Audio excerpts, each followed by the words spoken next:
Vimos sobre o tema antropologia e aprendemos sobre o significado etimológico da palavra antropologia, a constituição da antropologia enquanto ciência e sobre os fundadores da antropologia, Franz Boas e Bronisław Manisłowicz.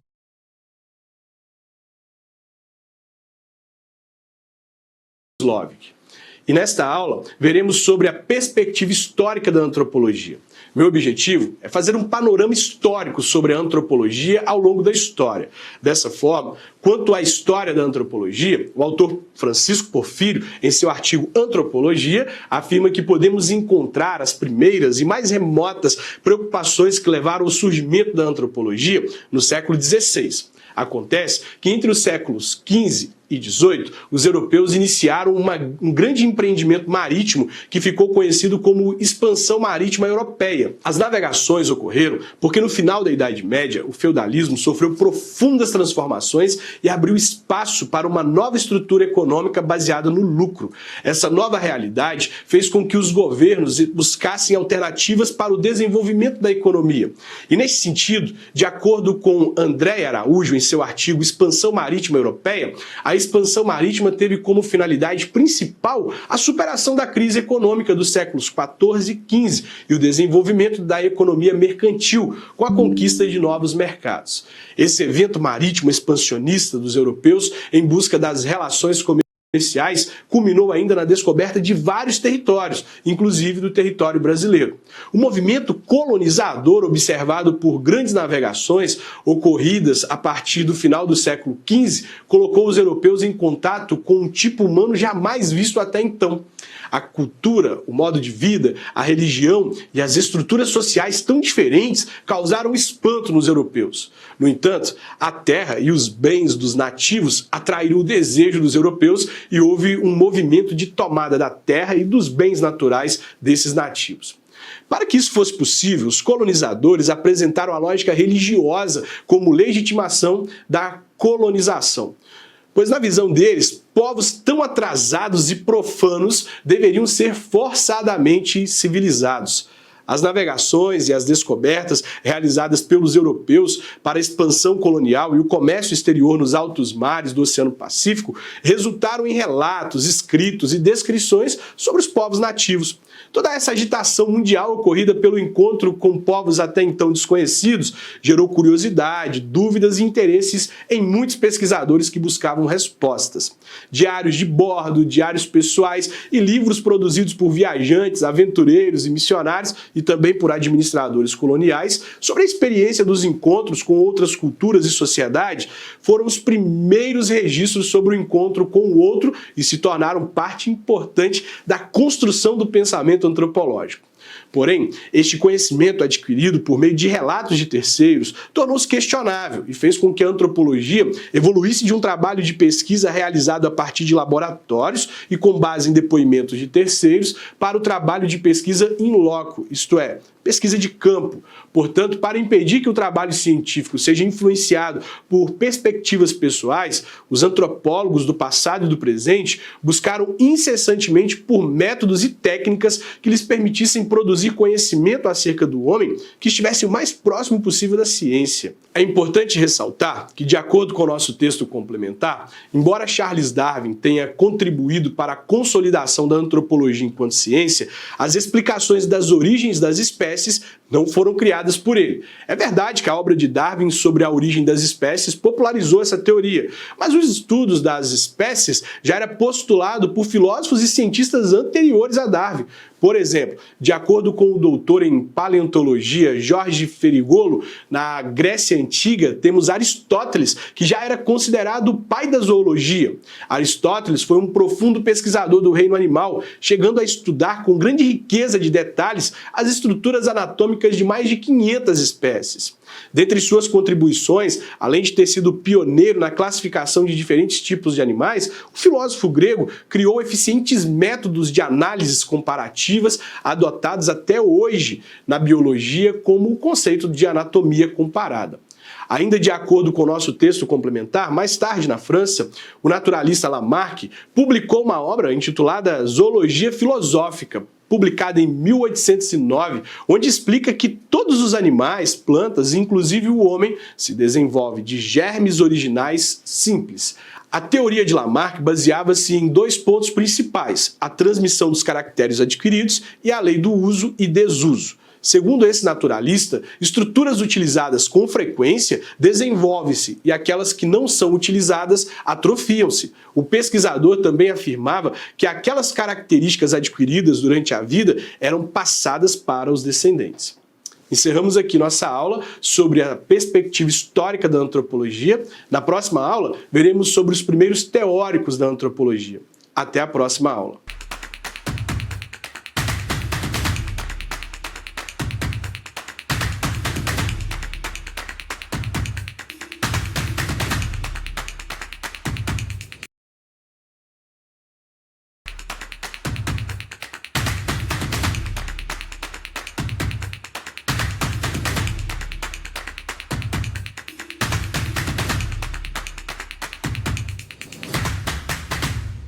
Olá! Na aula anterior, vimos sobre a perspectiva histórica da antropologia. E nesta aula, veremos sobre os primeiros teóricos da antropologia. Dessa forma, é importante destacar que abordaremos sobre Franz Boas, Bronisław Manislowicz e sobre Émile Durkheim e Marcel Mauss. Além desses importantes teóricos, também citarei Alfred Radcliffe Brown, que em hipótese alguma pode ser ignorado no estudo dos primeiros teóricos da antropologia. Quanto a Boas e Manislowicz, podemos dizer que eles fundaram a etnografia nos anos que antecederam a Primeira Guerra Mundial. A etnografia, fundada por esses dois teóricos, consiste no método utilizado pela antropologia na coleta de dados em campo. Ela baseia-se no contato entre o antropólogo e o seu objeto, seja ele uma aldeia indígena ou qualquer outro grupo social sobre o qual o recorte analítico será feito. Portanto, tendo em vista a necessidade de contato entre o pesquisador e o objeto a ser estudado, a base de uma pesquisa etnográfica é a pesquisa e o trabalho de campo. Neste sentido, de acordo com o nosso texto complementar, Franz Boas era mais um naturalista recolhendo com precisão os fatos no campo do que um teórico propriamente dito. Boas conheceu povos nativos que viviam no norte do Alasca quando foi contratado como cartógrafo para mapear um conjunto de ilhas da região.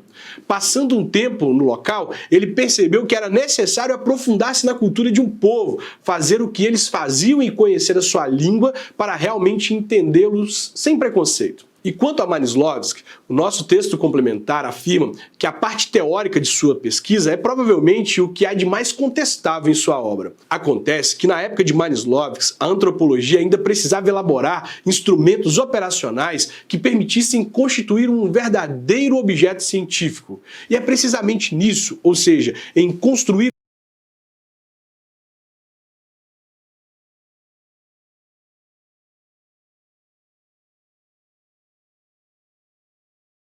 um objeto científico que se empenharam os pesquisadores franceses dessa época que pertenciam à chamada Escola Francesa de Sociologia. Antes de tratar sobre os pesquisadores franceses, é importante destacar que Bronisław Manislowicz revolucionou o estudo antropológico ao fundar um método funcionalista para a antropologia que entende a sociedade com base no papel e na função dos seus vários elementos. Para a consumação de seu método, é necessário que o antropólogo mantenha um contato bem próximo com a sociedade em questão. E essa já é uma ideia preconizada por Boas.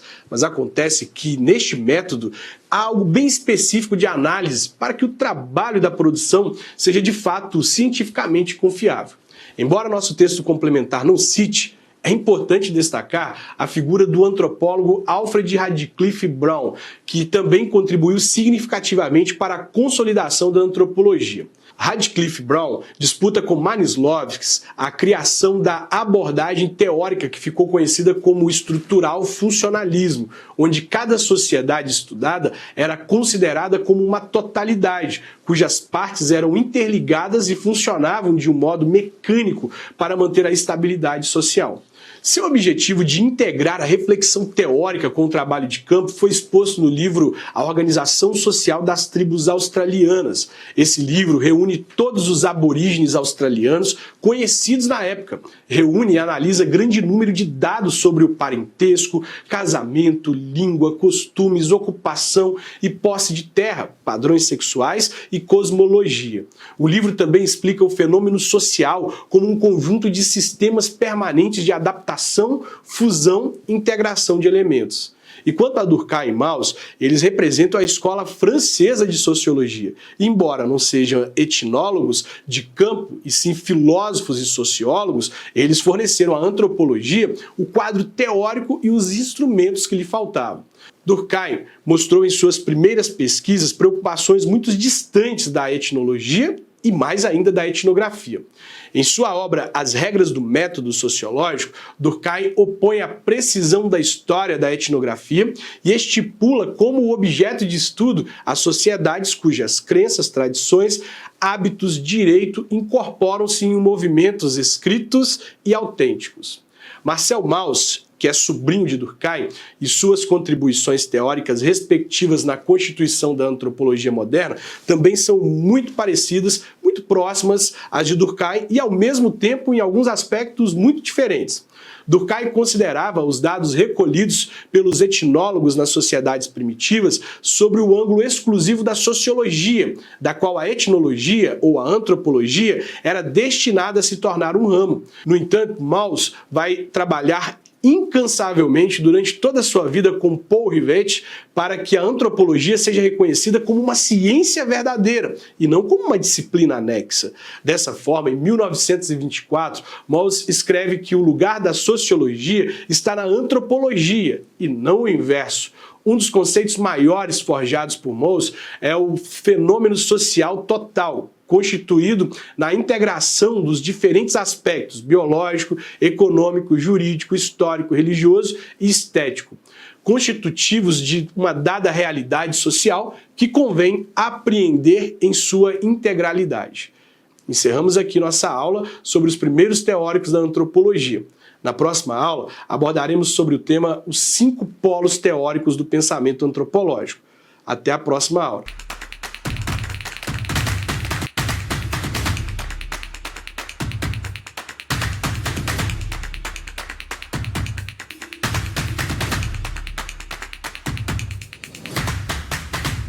Olá! Na aula anterior vimos sobre os primeiros teóricos da sociologia. Aprendemos sobre os antropólogos e sociólogos Franz Boas, Bronisław Manisłowicz, Emile Durkheim e Marcel Mauss. Além deles, vimos também sobre Alfred Radcliffe Brown. E nesta aula veremos sobre os 5 polos do pensamento antropológico. Desde sua constituição enquanto disciplina de vocação científica, a antropologia oscila entre vários polos teóricos que aparecem frequentemente como exclusivos uns dos outros, mas são de fato pontos de vista diferentes sobre a mesma realidade. Nesse sentido, como dito, existem 5 polos do pensamento antropológico. Eles são antropologia simbólica, antropologia social, a antropologia cultural, a antropologia estrutural e sistêmica e a antropologia dinâmica. Vejamos cada um desses polos com mais detalhes. A antropologia simbólica tem como objeto de estudo essa região da linguagem que chamamos de símbolo e que é o lugar de múltiplas significações que expressam, em especial, através das religiões, das mitologias e da percepção imaginária do cosmos. Esse primeiro eixo de pesquisa caracteriza-se mais, como veremos, por um tipo de preocupação do que por um método propriamente dito. Trata-se de aprender o objeto que se pretende estudar do ponto de vista do sentido. A antropologia social é uma disciplina fundamental do conhecimento humano. Essa ciência começou a ser desenvolvida de maneira mais concreta a partir do século XIX e tem como objeto de estudo o campo epistemológico oriundo da economia. E é importante destacar que a antropologia social em nada se distingue do seu território do território sociológico. Um dos conceitos operatórios a partir do qual essa perspectiva de início se instaurou é o de função, que é um conceito muito presente em Manisłowicz e em Durkheim. Em sua primeira fase, o objeto de estudo da antropologia social era a sociedade pré-industrial. No entanto, através da evolução social, esta ciência também expandiu seu campo de estudo. E os profissionais que trabalham no campo da antropologia social são especialistas em explorar o conhecimento cultural de um povo. A antropologia cultural é uma antropologia empírica que se situa ao lado da função ou em detrimento da norma e do sistema. Ela pode ser biológica, psicológica ou linguística, mas o que permite essencialmente caracterizar essa tendência de nossa disciplina é o critério da continuidade ou descontinuidade entre a natureza e a cultura de um lado e entre as próprias culturas de outro. Enquanto um grande número de antropólogos saliente a universalidade da cultura, ou como Morgan prefere dizer, as sociedades só são pensáveis porque pertencem a um tronco comum. Os culturalistas, mais uma vez, sobretudo a respeito disso, privilegiam a descontinuidade, isto é, a coerência interna e as diferenças irredutíveis de cada cultura.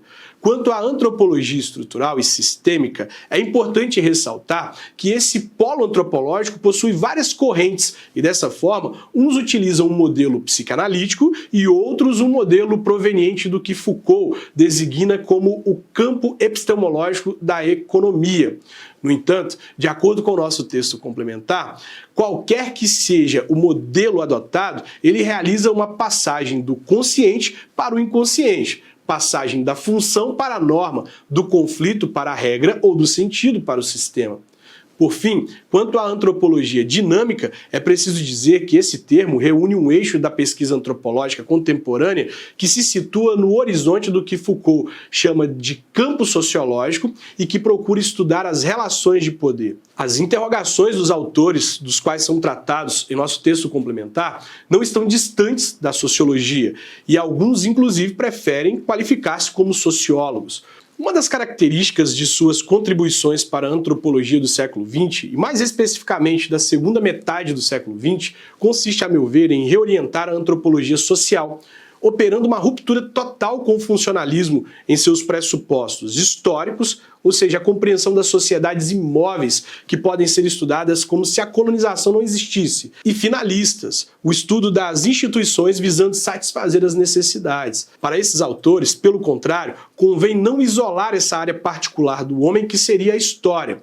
Essa é parte integrante do campo antropológico. Esses 5 polos em torno dos quais se organiza a antropologia contemporânea não tem nada de exclusivo. São, na verdade, tendências de pesquisa que podem coexistir dentro de uma mesma escola de pensamento, ou mesmo de um único pesquisador. Cabe destacar que, diante de tanta diversidade de campo de estudo, assim como outras disciplinas humanas, a antropologia é um tesouro que permite ao ser humano conhecer-se melhor como parte da sociedade que pertence. Encerramos aqui nossa aula sobre os 5 polos históricos do pensamento antropológico contemporâneo. Na próxima aula, abordaremos sobre o objeto de estudo da antropologia cultural, a cultura humana. Até a próxima aula.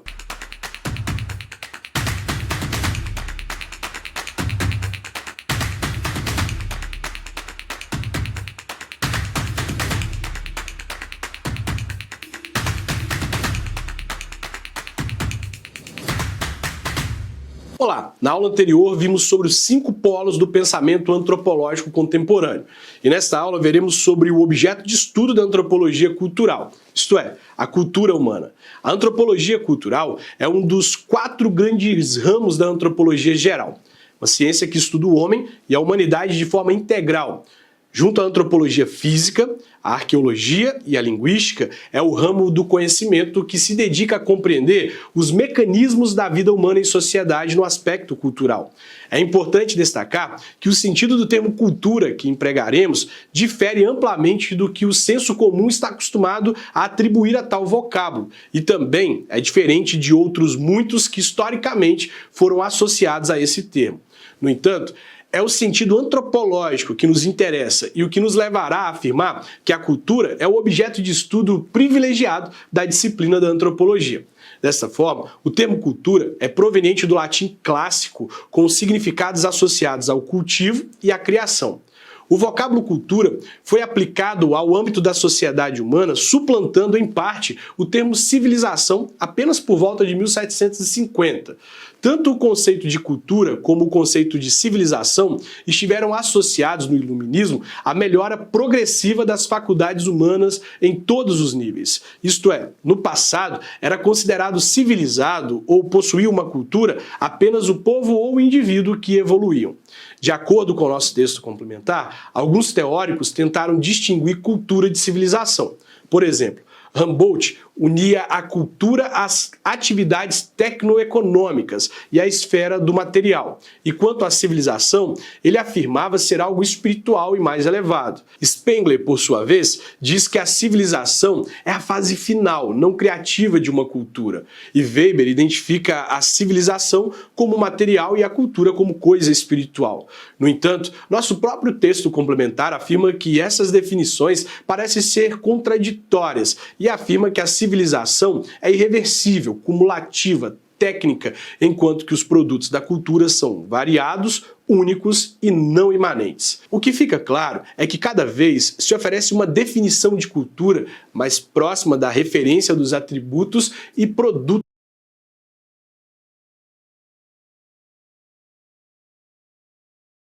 próprios das sociedades humanas que não tem nada a ver com o herdado biologicamente.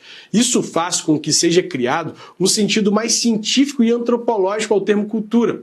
Possivelmente, um dos primeiros autores que oferece uma acepção inequivocamente etnológica para o verbete cultura foi Taylor, que identificando-a com a civilização no que diz que a cultura é aquele todo complexo que inclui o conhecimento, crenças, artes, lei, moral, costumes e qualquer outra capacidade e hábito adquirido pelo homem como membro da sociedade. Durante muito tempo, o termo cultura e a definição de Taylor não tiveram um papel destacado a que estariam destinados, já que a escola triunfante na Europa seria a durkheimiana, que baseia a sua teoria na categoria de sociedade. Isso explica a preferência que tanto na França como na Inglaterra se dá pela denominação antropologia social. Na América do Norte, pelo contrário, seus estudiosos, que estão mais preocupados com os valores dos povos do que com as vinculações concretas constitucionais desses povos, utilizam mais o termo antropologia cultural para designar seus trabalhos e cultura para referir-se aos modos de viver e conceber a existência por grande parte de um determinado grupo. Tal é o caso de autores como Boas, Spire, Benedict, Mead e outros. Neste contexto, se oferecem numerosas definições de cultura que situam o conceito definitivamente no âmbito do não biológico, não individual e não simbólico, distinguindo-se frequentemente do termo civilização, que serve para designar os aspectos materiais, e do termo sociedade, base orgânica e humana. O conceito de cultura prevaleceu na antropologia.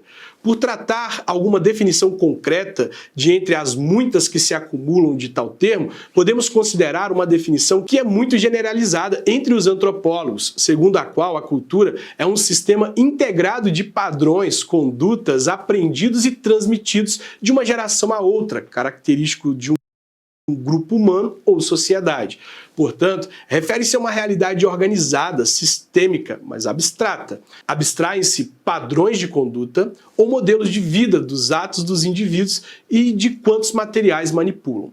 Pretende-se que estes padrões ou modelos estejam integrados e que se transmitam supraindividualmente de uma geração a outra, por herança não biológica, mas simbólica. Estes modos de vida, além disso, diferem de um grupo humano a outro e adquirem um valor emblemático e afetivo, além de funcional e adaptativo para os indivíduos que integram essa sociedade e seguem esse estilo cultural. Encerramos aqui nossa aula sobre o objeto de estudo da antropologia cultural, a cultura humana. Na próxima aula, veremos sobre a relação entre a antropologia e outras ciências. Até a próxima aula.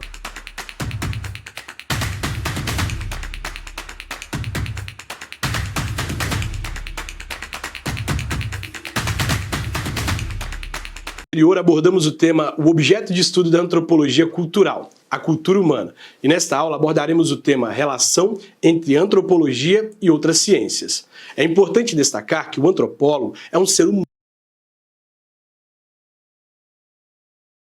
humano, que tem como objeto de estudo o próprio ser humano. Sendo humano, a possibilidade de que o pesquisador seja influenciado por sua visão de mundo durante sua pesquisa é considerada um risco para a cientificidade da disciplina. No entanto, a antropologia superou essa barreira e evoluiu buscando métodos para que seu conhecimento fosse considerado de fato científico. Além dos métodos científicos de etnografia e etnologia empregados pela antropologia, a relação da antropologia com outras ciências também é muito importante para garantir a cientificidade da disciplina. Nesta aula, veremos sobre quais foram as ciências com as quais a antropologia manteve vínculos importantes e que contribuíram para sua formação enquanto ciência. Deste modo, é correto dizer que a antropologia mantém relações interdisciplinares com diversas ciências. No entanto, ela mantém relações interdisciplinares mais íntimas com ciências que centram seu interesse especificamente no estudo do homem e que emprestam a ela os dados pesquisados e acumulados em relação a todos os aspectos da existência humana. De acordo com o nosso texto complementar, entre as ciências com as quais a antropologia se relaciona mais intimamente estão a sociologia, psicologia e economia política. Vejamos como se dá a relação entre elas. De todas as ciências sociais, a sociologia é a ciência com a qual a antropologia mantém relações mais íntimas. Antropólogos e sociólogos emprestam-se mutuamente os dados obtidos em sua pesquisa e esses dados auxiliam as duas ciências na compreensão do caráter global do homem enquanto reunido em sociedade.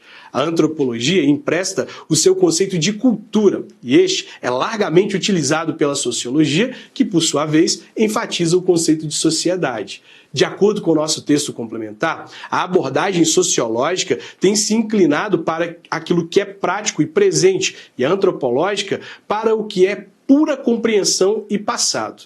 E ambas se valem de teorias, conceitos, métodos, técnicas desenvolvidos pelos seus especialistas. Quanto à relação entre antropologia e psicologia, podemos dizer que uma vez que ambas têm um foco de interesse no comportamento humano, a relação entre elas é bastante estreita. A antropologia ocupa-se do comportamento grupal e a psicologia do comportamento individual. Antropólogos buscam nos dados levantados pelos psicólogos explicações para a complexidade das culturas e dos comportamentos humanos e para a interpretação dos sistemas culturais relacionados com os tipos de personalidade correspondentes. Indagam-se, assim, quais seriam os motivos da conduta social e qual o papel da cultura no processo de adaptação humana. Sobre as relações interdisciplinares da antropologia com a economia e a política, essas são justificadas uma vez que a antropologia, ao se preocupar com a globalidade da cultura, enfatiza o conhecimento das instituições econômicas e políticas. Além disso, todo grupo humano, por mais simples que seja, tem uma organização política e econômica. A organização econômica pode se basear nos recursos disponíveis e no trabalho realizado. Quanto à organização política, esta varia muito de uma sociedade a outra, relacionando-se quase sempre com o ritual, o sagrado e os laços de parentesco. O intercâmbio de ideias entre as disciplinas enriquece o campo das três ciências e sua compreensão sobre o homem.